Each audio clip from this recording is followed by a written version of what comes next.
ನಗರದಲ್ಲಿ ಇರುವಂತಹ ಈ BICಯಲ್ಲಿ ಇವತ್ತು ಒಂದು ದೇಶದ ವಿರುದ್ಧವ ಒಬ್ಬ ಮನುಷ್ಯ ನಡ್ಕೊಂಡು ಹೋಗಿರೋ ಬಗ್ಗೆ ಒಂದು ಕಾರ್ಯಕ್ರಮ ನಡೆಸ್ತಾ ಇದ್ದಾರೆ. Life and times of Umar Khalid ಅಂತ. ಉಮರ್ ಖಲೀದ್ ಅನ್ನೋನು 2020ನೇ ಇಸ್ವಿಯಲ್ಲಿ ಹಿಂದೆ ಜವಾಹರ್ಲಾಲ್ ನೆಹರು ಯೂನಿವರ್ಸಿಟಿ ಸ್ಟೂಡೆಂಟ್ ಆಗಿ ಅವನು ದೆಹಲಿಯಲ್ಲಿ ಕೌಮು ಗಲಭೆ ಕಾರಣವಾಗಿ 57 ಜನ ಮೃತಪಟ್ಟಿರ್ತಾರೆ. ಅಲ್ಲಿಗೆ ಶಾಹೀನ್ ಬಾಗ್ ಇನ್ಸಿಡೆಂಟ್ ಇತ್ಯಾದಿ. ಅವನ ಮೇಲೆ 122, 120B ಇದೆ, UAPA ಸೆಕ್ಷನ್ಸ್ ಎಲ್ಲ ಹಾಕಿ ಎಲ್ಲ ಹಂತದಲ್ಲಿ ಕೂಡ ಕೋರ್ಟಲ್ಲಿ ಬೇಲ್ ರಿಜೆಕ್ಟ್ ಆಗಿದೆ. ಅಂಥ ಮನುಷ್ಯನಿಗೆ ಇಲ್ಲಿಗೆ ಬೆಂಗಳೂರು ಸಿಟಿ ಒಳಗೆ ಈ ಅರ್ಬನ್ ನ್ಯಾಕ್ಸಲ್ಸ್ಗಳೆಲ್ಲ ಸೇರಿಸ್ಬಿಟ್ಟು ಅವ್ನಿಗೆ ಅಪ್ರಿಷಿಯೇಟ್ ಮಾಡ್ತಾರೆ. ಯಾವ ಸಂದೇಶನ ದೇಶಕ್ಕೆ ಕಳಿಸ್ತಾ ಇದ್ದೀರಾ ನೀವು? ಒಬ್ಬ ದೇಶದ್ರೋಹಿ who is responsible for the death of over 60 Indians. ಅವನ ಮೇಲೆ ಮರ್ಡರ್ ಕೇಸ್ ಇದೆ, ಅವನ ಮೇಲೆ ಬೇರೆ ರೀತಿಯ IPC ಕೇಸ್ಗಳಿದೆ, UAPA ಕೇಸ್ಗಳಿದೆ. ಪ್ರೊಟೆಸ್ಟ್ ಮಾಡಕ್ಕೆ ಹೋದ್ರೆ ಅಂಡ್ ದಿಸ್ ಈ ನೀಚ್ ಸರ್ಕಾರ, ಸಿದ್ದರಾಮಯ್ಯನ ಸರ್ಕಾರ ಇಂಥ ನನ್ನ ಮಕ್ಕಳಿಗೆ ಇಂಥ ಕಾರ್ಯಕ್ರಮ ಮಾಡೋಕ್ಕೆ ಅವಕಾಶ ಬೇರೆ ಕೊಡ್ತಾರೆ. 100 ಜನ ಪೊಲೀಸರಿಗೆ ಹಾಕ್ಬಿಟ್ಟಲ್ಲಿಗೆ. Most shameful. And what is this BIC doing? Is it becoming a leftist den or what?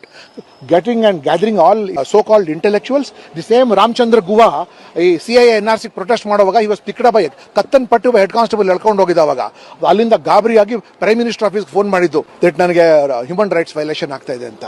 ದೇಶದ ಹ್ಯೂಮನ್ ರೈಟ್ಸ್ಗೆ ಕಂಟ್ರಿ ಬಗ್ಗೆ ಏನು ಕಾಳಜಿ ಬೇಡವಾ? ನಾರ್ತ್ ಈಸ್ಟ್ ಡೆಲ್ಲಿ ಒಳಗೆ 57 ಡೆತ್ಸ್ ಟುಕ್ ಪ್ಲೇಸ್ ಅಂಡ್ ಇವರೆಲ್ಲ ಮಾಡಿರೋ ಇದಕ್ಕೆ. ಮತ್ತೆ ಪ್ರತಿ ಹಂತದಲ್ಲಿ ಕೂಡ judicial application of mind has been there. Evidence ಇದೆ. ಜೈಲಲ್ಲಿದ್ದಾನೆ ಅವನು. ಮತ್ತೆ ಅವನ ಬಗ್ಗೆ ಇವತ್ತು ಕೂತ್ಕೊಂಡು ಇಲ್ಲಿ BICಲಿ ಒಂದು ಕಾನ್ಫರೆನ್ಸ್ ಮಾಡಿಬಿಟ್ಟು ಸೋಕಾಲ್ಡ್ ಬುದ್ಧಿಜೀವಿಗಳು ಇನ್ವೈಟ್ ಮಾಡಿದಾರಲ್ಲ, ಅವ್ರು ಹೋಗೋರು ಕೂಡ ಯಾರು ಇವರು ಫಸ್ಟ್ ಇವ್ರದ್ದು ಲಿಸ್ಟ್ ಮಾಡಬೇಕು. There all enemies of the country who don't want the good of the country and the safety of the country.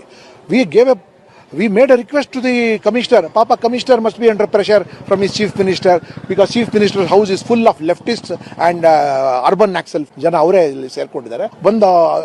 ನಾವು ಏನು ಹೇಳಿದ ಅಂತ ಕಾರ್ಯಕ್ರಮ ಮಾಡಬೇಡಿಪ್ಪ. ದೇಶದ ಬಗ್ಗೆ ಭಕ್ತಿ ಇಟ್ಕೊಂಡು ಅವ್ರಿಗೆಲ್ಲ ಅರೆಸ್ಟ್ ಮಾಡಿ ಕೊಟ್ಟು ಕಳಿಸಿದ್ದಾರೆ. ಅವ್ರ ಮೇಲೆ IPC ಕೇಸ್ ಮಾಡಿ. I thoroughly condemn this government which is supporting this kind of anti-naxals and it's a waste of. ಎಷ್ಟು ಜನ ಪೊಲೀಸರಿಗೆಲ್ಲ ಹಾಕಿದ್ದಾರೆ. ಏನು ಒಂದು ನಾವತ್ರ ಏನು ವೆಪನ್ ಇದೆಯಾ, ಬಡಗಿ ಇಟ್ಕೊಂಡ್ ಬಂದಿದ್ದೀವಾ ಅಥವಾ ಕಲ್ತೂರಾಟ ಮಾಡಕ್ಕೆ ಬಂದಿದ್ದೀರಾ?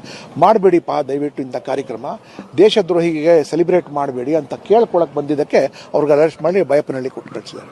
This what I want to tell. ಎಲ್ಲ ನನ್ನ ಪ್ರೀತಿಯ ಕನ್ನಡಾಭಿಮಾನಿಗಳಿಗೆ, ಕಲಾಭಿಮಾನಿಗಳಿಗೆ ನಿಮ್ಮ ಪ್ರೀತಿಯ ಶಿವಾರೋಮೇಶ್ ಮಾಡೋ ನಮಸ್ಕಾರಗಳು.